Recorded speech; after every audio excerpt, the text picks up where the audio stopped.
Baik, saudara-saudara yang dikasih Tuhan, pada kesempatan hari ini kita akan membaca dua bagian firman Tuhan yang akan diambil dari Yohanes 19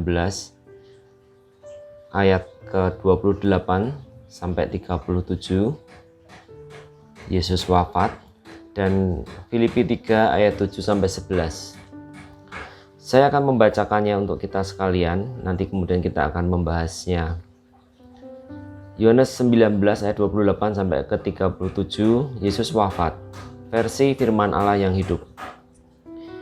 Yesus mengetahui bahwa segala sesuatu telah selesai, dan untuk menggenapkan ayat dalam kitab suci, ia berkata, "Aku haus."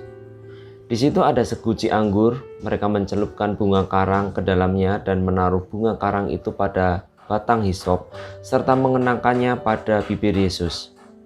Ketika Yesus mengecapnya, ia berkata, "Sudah selesai."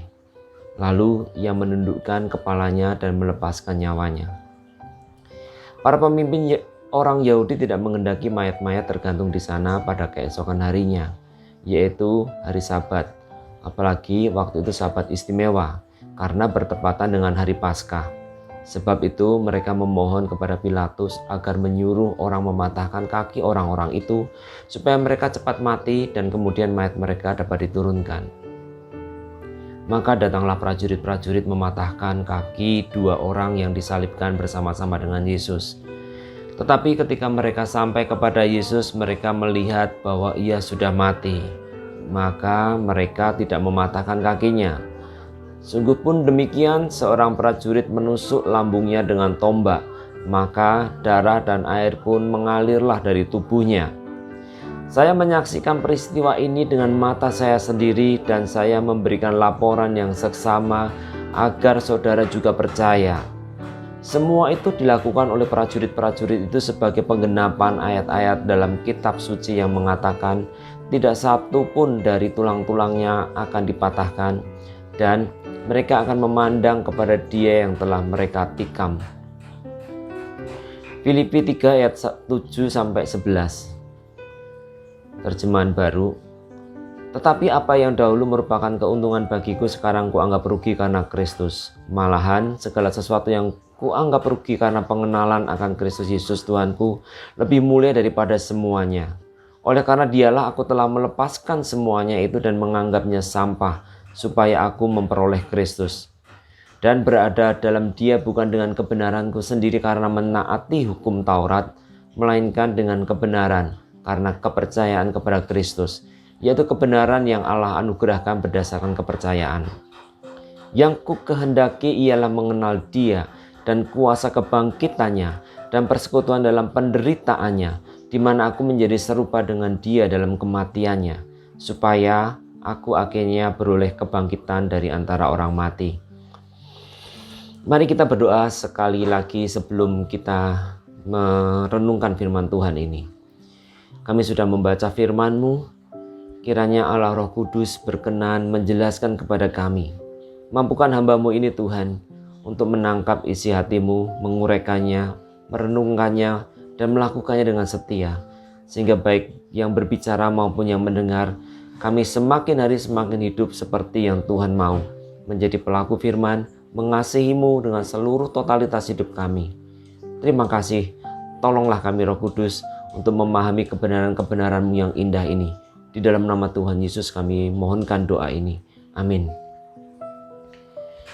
Di bagian pertama tadi, di Yohanes 19 ayat 28 sampai 37 ada pesan yang kuat dan diulang di sana.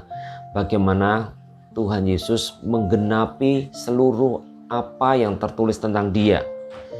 Ayat 28 tadi mengatakan bahwa ini saat-saat akhir sebelum Tuhan Yesus menyerahkan nyawanya, Dia menggenapkan satu ayat dalam kitab suci, dan Ia mengatakan aku haus. Itu tercatat dalam Mazmur 69 ayat 22. Bahkan mereka memberi aku makan racun, dan pada waktu aku haus mereka memberi aku minum anggur asam. Di detik-detik terakhir sebelum Tuhan Yesus sama sekali akhirnya tidak bisa bertindak karena Dia harus wafat, Dia meninggal. Tuhan Yesus masih terus berusaha menggenapi firman Tuhan.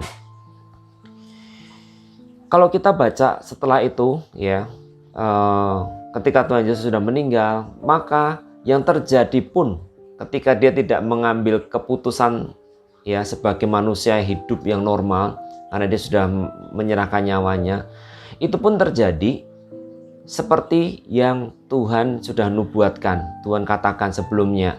Ketika tulang-tulang Tuhan Yesus tidak dipatahkan, itu menggenapi firman Tuhan di Mazmur 34 ayat 21. Ia melindungi segala tulangnya, tidak satu pun yang patah. Demikian juga ketika lambungnya ditikam dengan tombak, itu menggenapi Zakaria 12 ayat 10. Aku akan mencurahkan roh pengasihan dan roh permohonan atas keluarga Daud dan atas penduduk Yerusalem, dan mereka akan memandang kepada Dia yang telah mereka tikam, dan akan meratapi Dia seperti orang meratapi anak tunggal, dan akan menangisi Dia dengan pedih seperti orang menangisi anak sulung. Poin utama apa yang ingin kita renungkan, yang bisa kita dapatkan dan harus kita lakukan dalam kehidupan sehari-hari? Dari sini kita bisa melihat bagaimana hidup Tuhan Yesus, perkataannya, tingkah lakunya, semua untuk menggenapi, semua untuk melakukan apa yang Bapa mau. Kalau kita ambil salah satu contoh ya, awal pelayanan Tuhan Yesus. Kalau tadi detik-detik terakhir ya pelayanan Tuhan Yesus ketika Dia akan menyerahkan nyawanya. Mari kita lihat di Matius 3 ayat 15. Lalu Yesus menjawab, katanya kepadanya, biarlah hal itu terjadi karena demikian sepatutnya kita menggenapkan seluruh kehendak Allah. Dan Yohanes pun menurutinya. Ini peristiwa ketika Tuhan Yesus dibaptis. Semula Yohanes enggan karena apa? Dia tahu bahwa dirinya yang butuh dibaptis Tuhan Yesus. Tetapi Tuhan Yesus harus menggenapkan seluruh yang diperintahkan, peran yang harus dilakukan. Apapun itu, dia harus genapkan, dia harus disamakan dengan orang berdosa. Sehingga dia harus menerima baptisan Tuhan Yesus.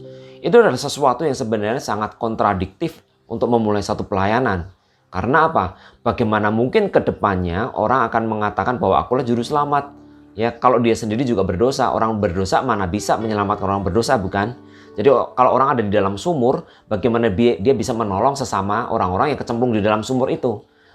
Perlu orang yang di luar sumur, yang tidak kecemplung, yang bisa mengangkat orang yang jatuh di dalam sumur. Perlu orang yang tidak berdosa, pihak yang tidak berdosa yang harus turun menyelamatkan orang-orang berdosa. Tetapi Tuhan Yesus mengambil satu langkah yang kalau menurut ukuran strategi ya, dalam tanda kutip strategi pemasaran gereja ataupun orang-orang Kristen pada waktu saat ini, itu sangat tidak menguntungkan karena Tuhan Yesus menempatkan diri dalam baptisan Yohanes yang adalah baptisan pertobatan orang berdosa. Orang-orang yang melihat baptisan itu tentu akan melihat bagaimana Tuhan Yesus, kan mereka tidak tahu ya, mereka tidak tahu seperti apa, tetapi yang terlihat di depan mata mereka bahwa Tuhan Yesus adalah orang berdosa sama dengan diri mereka, sehingga Tuhan Yesus pun dibaptis. Ketaatan Tuhan Yesus ini yang sangat potensial menimbulkan orang salah berpikir, salah menduga, dan tidak produktif, ataupun kalau tadi ya bahasa marketingnya itu sangat tidak mendukung untuk pelayanan berikutnya. Karena dia yang menyamakan diri dengan orang berdosa.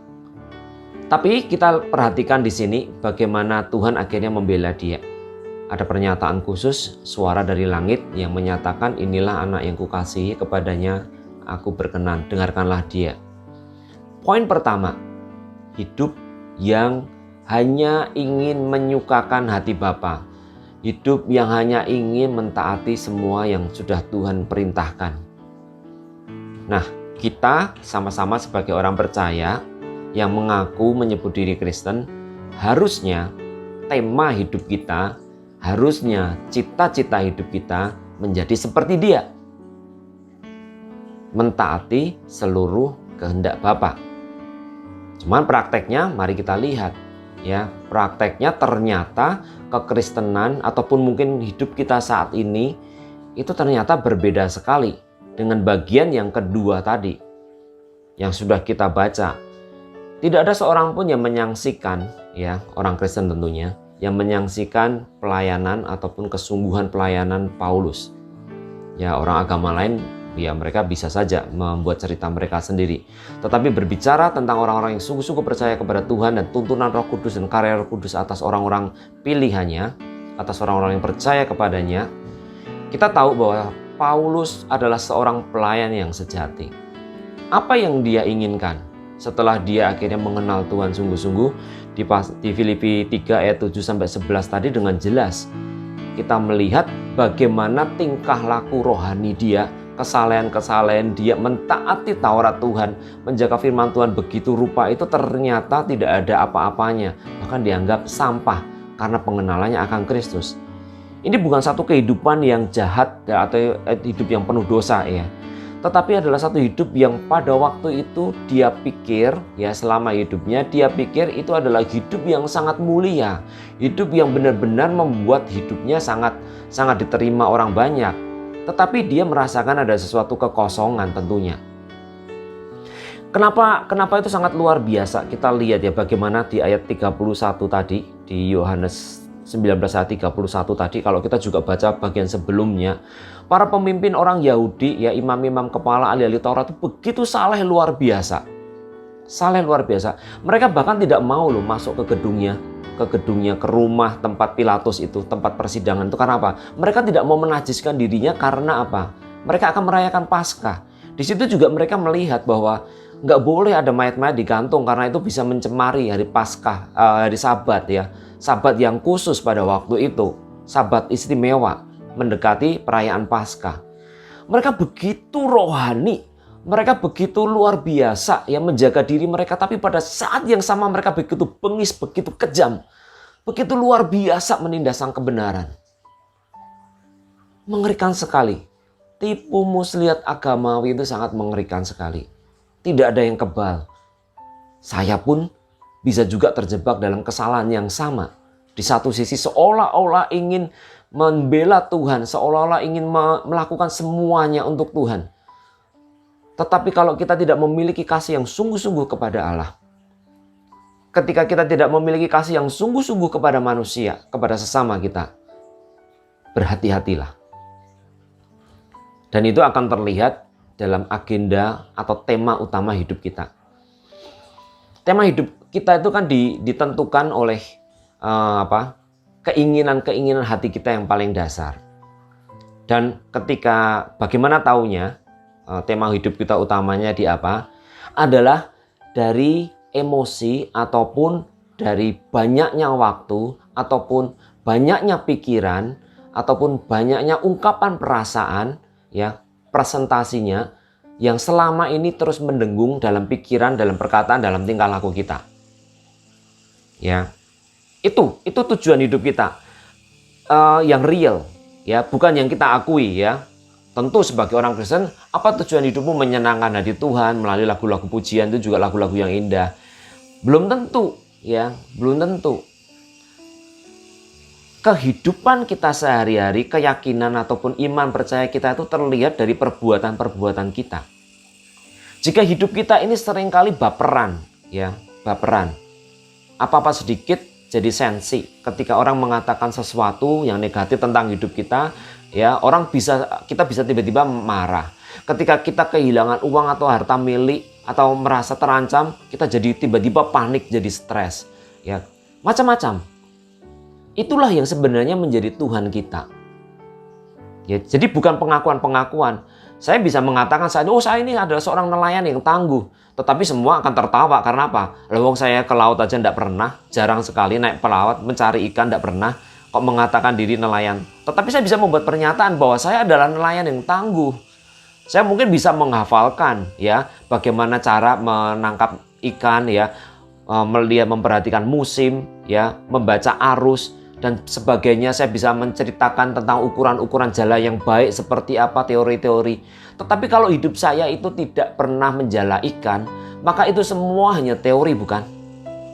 Demikian pula sekarang banyak sekali anak-anak Tuhan yang merasa hidupnya Kristen, mengaku Tuhan, menyembah Tuhan, mengasihi Tuhan dengan begitu rupa, dan bahkan saat ini adalah masa Paskah, mengikuti perjamuan kudus, tetapi hidupnya tidak sama dengan yang Tuhan mau. Beda sekali dengan Paulus. Paulus seperti tadi kita lihat apa yang menjadi keinginan orang-orang yang sungguh-sungguh mengerti dan mengenal siapa Tuhan Yesus. Dia menghendaki mengenal Dia dan kuasa kebangkitannya dan bersekutu dengan penderitaannya, supaya di mana aku menjadi serupa dengan Dia dalam kematiannya. Kematian yang seperti apa? Kematian yang akhirnya karena Dia dibenci oleh dunia ini. Coba bayangkan ketika kita mengikut Tuhan, alasannya apa? Apa yang kita dengar dari kebanyakan mungkin dari pengkhotbah-pengkhotbah, dari pembicara-pembicara. Bagaimana kekristenan sekarang ini lebih banyak dipasarkan ya dengan seperti bank mencari nasabah baru itu loh. Memberikan keuntungan-keuntungan kalau bergabung ataupun menyimpan uang mereka di bank mereka. Kekristenan digadaikan dengan murah, disesatkan dengan cara-cara seperti itu, padahal Tuhan Yesus sendiri tidak pernah melakukannya. Tuhan Yesus dari awal ketika Dia mencari murid, Dia menyatakan kepada orang-orang yang mau mengikut Dia, mau ikut aku, sangkal diri, pikul salib, dan ikut aku. Ada banyak syarat yang begitu sulit. Karena apa? Ini bukan perjalanan kekristenan, itu bukan ajang untuk mencari nasabah. Kalau kekristenan itu dikemas untuk mencari nasabah, ya makalah sepertilah yang dilakukan oleh bank. Nanti ibadah-ibadah tertentu ada hadiah. Kalau kamu sakit akan disembuhkan, ya. Kalau nanti keluarga berantakan akan dipulihkan, ya. Yang ekonominya lemah nanti akan akhirnya jadi kaya, diberkati dan sebagainya. Apakah Tuhan Yesus mengatakan yang seperti itu? Kalau kekristenan seperti itu, tidak heran ya gereja-gereja Tuhan sepanjang begitu banyak akhirnya jemaat orientasinya seperti itu. Bukankah itu juga yang ditawarkan oleh agama-agama lain? Supaya apa? Supaya manusia itu bisa membangun kerajaannya di bumi ini. Ketenarannya, kebaikan-kebaikannya diakui orang. Akhirnya dipuji-puji, ya, dipuji-puji, dihormati dan seterusnya. Karena apa? Hidupnya dilihat sukses menurut ukuran duniawi. Siapa sih yang nggak mau di tengah kondisi yang sulit ini akhirnya ditawar-tawarkan sesuatu yang baik, ya, harapan-harapan yang seperti itu, tetapi harapan yang fana. Itu tidak sepenuhnya salah, ya, tetapi menjadi salah ketika apa? Jemaat atau kita akhirnya tujuannya, ya, bukan lagi kepada Kristus dan menggenapi seluruh rencana Allah Bapa, tetapi tujuannya kepada hal yang fana tersebut. Paulus menerobos itu semua, dan kita wajib mengikuti apa yang sudah Paulus lakukan dan hidupi. Ini bukan berarti kita ingin mencari masalah, ya. Akhirnya kita menantang, petantang-petenteng, membuat supaya diri kita dibenci. Tidak sama sekali. Tidak.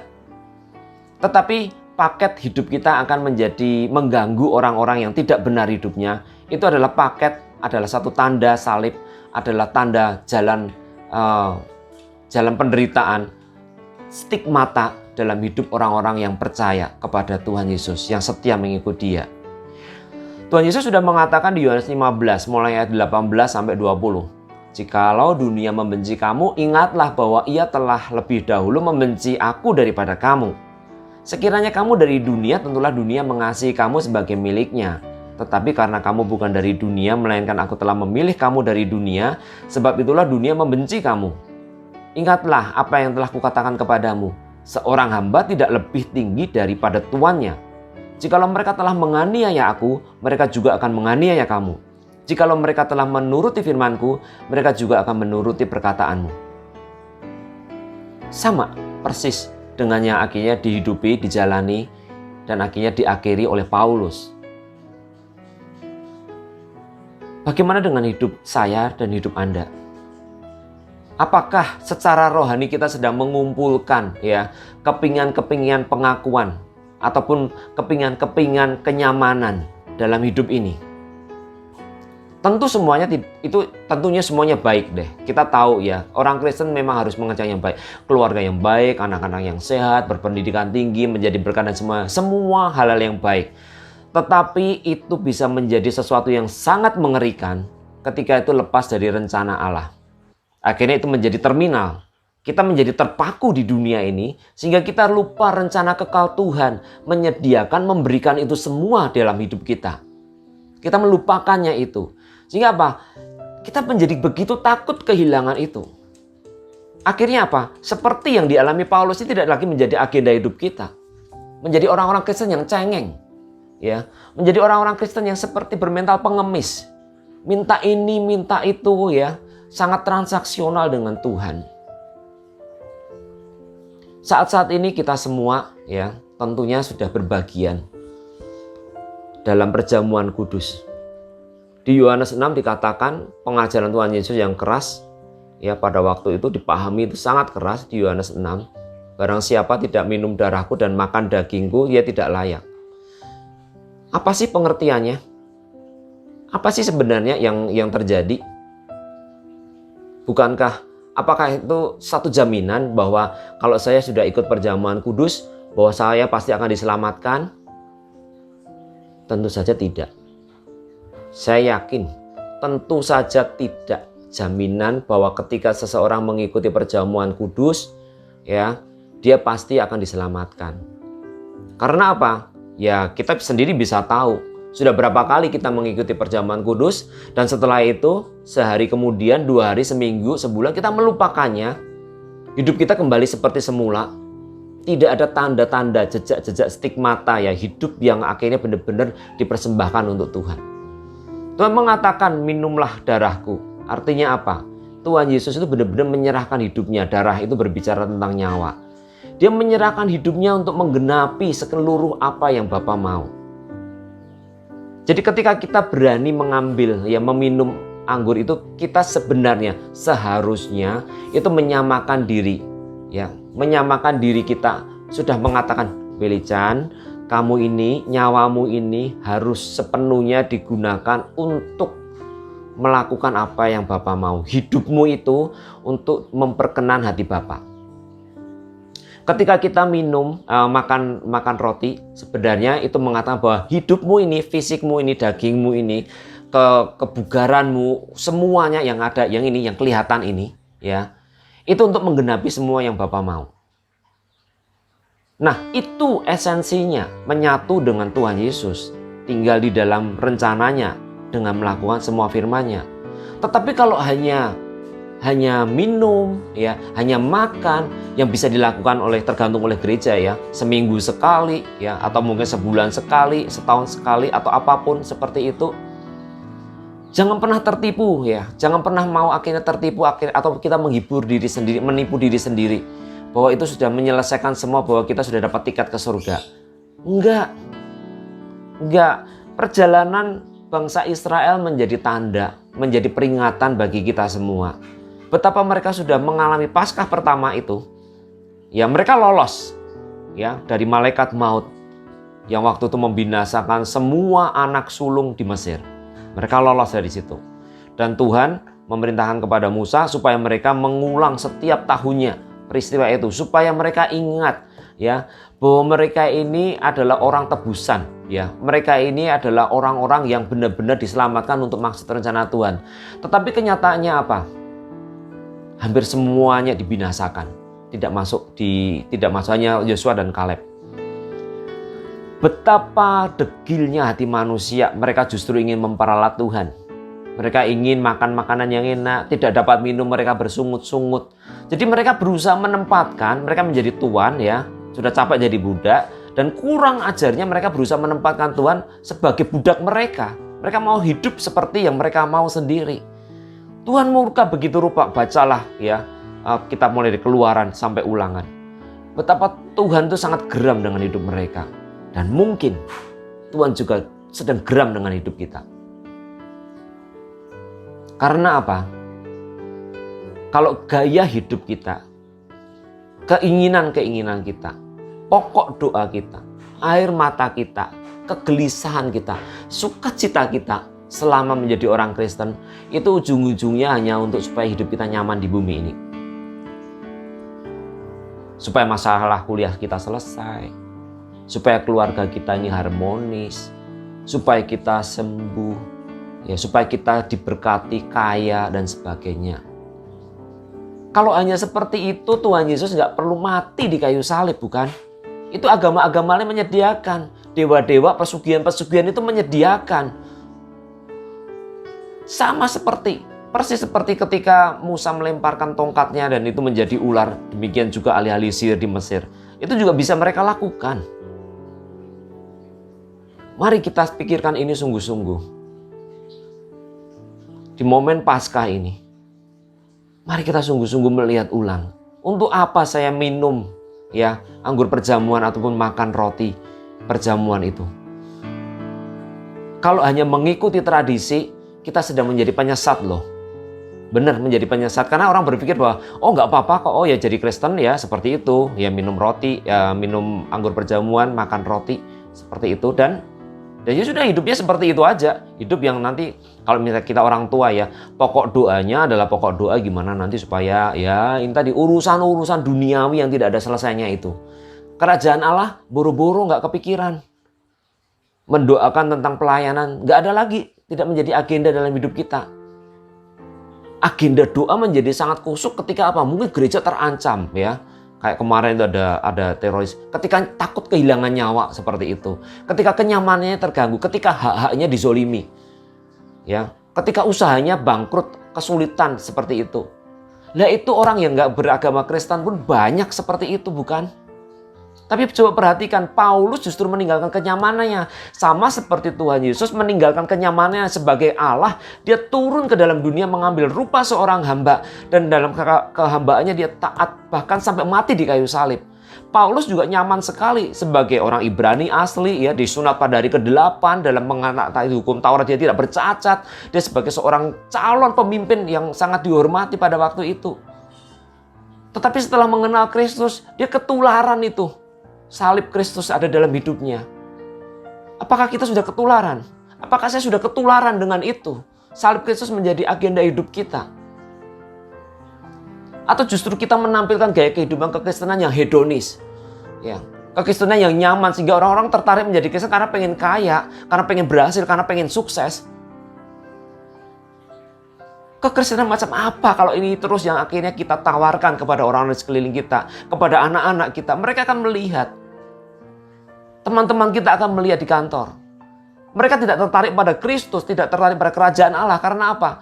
Karena yang kita tawarkan tadi, kita terjebak untuk melihat kekristenan itu sebagai seorang yang menjadi nasabah di bank. Mendapatkan ini itu, ya promosi ini itu, undian ini itu. Bukan seperti itu. Paulus sudah menjalaninya. Dan itulah kekristenan yang sejati. Itulah Paskah yang sejati. Yang sudah diterima, dihidupi oleh Paulus. Dan kita dipanggil semua untuk ke sana. Mari kita renungkan baik-baik. Bahwa ketika kita minum anggur perjamuan dan makan roti perjamuan kudus, itu bukan jaminan.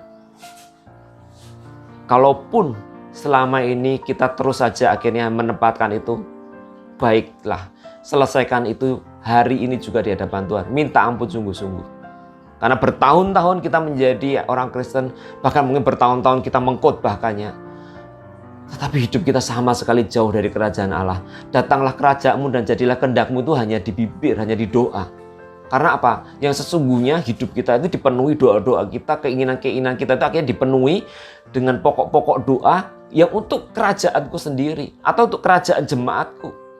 Berdoa untuk itu. Supaya jemaat nanti kondisinya semakin baiklah, ini sembuhlah, itu dan sebagainya. Tetapi tentang bagaimana supaya jemaat menjadi serupa dengan Kristus, menjadi seperti Paulus yang hidupnya militan ingin menyenangkan hati Bapa.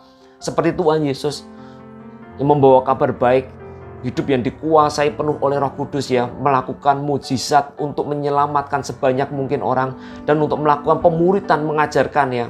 Semua yang sudah Bapa perintahkan itu diajarkan sungguh-sungguh kepada orang-orang yang terdekat yang dimuridkan. Kalau tidak sampai ke sana, maka saya dan saudara sedang menjadi penyesat yang tampaknya baik-baik saja. Dan repotnya ketika itu hampir dilakukan oleh semua orang Kristen, maka kita sama-sama tidak sadar bahwa kita sedang tersesat. Karena berpikir bahwa kekristenan ya seperti itu. Tidak heran Tuhan Yesus sudah peringatkan di Matius 7. Pada akhir zaman nanti banyak orang berseru-seru, Tuhan, Tuhan, bukankah kami sudah berbuat demi namamu, mengusir setan demi namamu, dan mengadakan banyak mukjizat demi namamu juga. Tapi pada waktu itu Tuhan berterus terang, enyahlah kamu sekalian, hai pembuat kejahatan, karena aku tidak pernah mengenal engkau. Itu doa orang-orang yang mengusir setan dalam nama Tuhan Yesus. Itu adalah tingkah laku orang-orang yang melayani. Tetapi mengapa disebut pembuat kejahatan? Karena mereka dengan kesalehan palsu mereka melakukan pelayanan mereka persis seperti tadi kita baca. Mereka merasa sedang memelihara seluruh tuntutan Taurat itu. Tetapi pada saat yang sama mereka tidak melakukan kehendak Bapa. Itu mengasihi Bapa dengan seluruh totalitas dan mengasihi sesama. Mereka justru membunuh sang kebenaran itu sendiri. Kalau ada di antara kita yang sampai hari ini masih seperti itu, yuk bersama-sama dengan saya, bersama-sama dengan jemaat yang mungkin mendengarkan tayangan ini, kita sungguh-sungguh mohon ampun kepada Tuhan. Sehingga di Paskah tahun depan hidup kita sudah tidak sama lagi. Atau Paskah Yerusalem baru, kalau mungkin dalam tahun ke depan, sebelum setahun ke depan Tuhan datang kedua kali, atau kita meninggal sebelum itu, kita kedapatan sebagai hamba yang setia.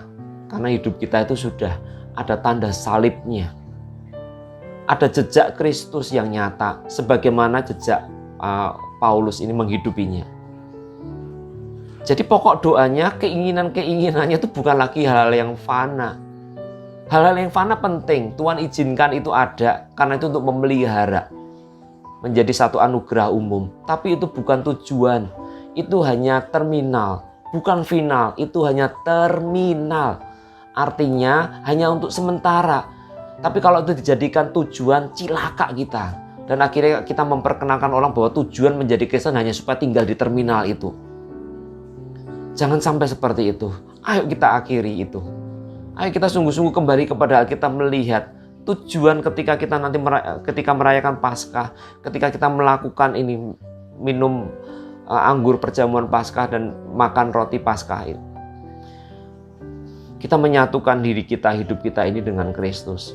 Sehingga sungguh akhirnya orientasi hidup kita, rencana kita, cita-cita kita, cara kita berbicara, cara kita bersikap di rumah, ya di tempat kerja, di kampus, di sekolahan, ya dimanapun di masyarakat, kita membawa agenda Tuhan. Supaya sekiranya mungkin ada orang-orang yang membutuhkan, yang terikat di dalam dosa, yang dibelenggu oleh berbagai-bagai macam kebiasaan dosa atau ketidakmampuan yang tanpa harapan, kita menjadi pembawa kabar baik untuk mereka. Itu yang ada di dalam pikiran kita, itu yang memenuhi hari-hari kita. Sehingga pengorbanan Kristus akhirnya itu terduplikasi, ya tertanam dalam hidup kita, menjadikan kita Kristus-Kristus kecil, yaitu artinya Kristen. Kita menjadi imitasi Kristus, menjadi imitasinya Tuhan Yesus, tiruannya. Orang melihat kita ada Kristus. Baiklah, kiranya di momen Paskah ini kita sungguh-sungguh menemukan isi hati Tuhan. Kita meresponinya dan mau mengambil komitmen menjadi bagian di dalamnya. Amin. Mari kita sekali lagi berdoa. Kami mengucap syukur karena kasih setiamu yang tidak terbatas, memberi kesempatan kepada kami sekali lagi untuk melihat bagian firman Tuhan yang berharga ini. Supaya kami tidak salah jalan Tuhan.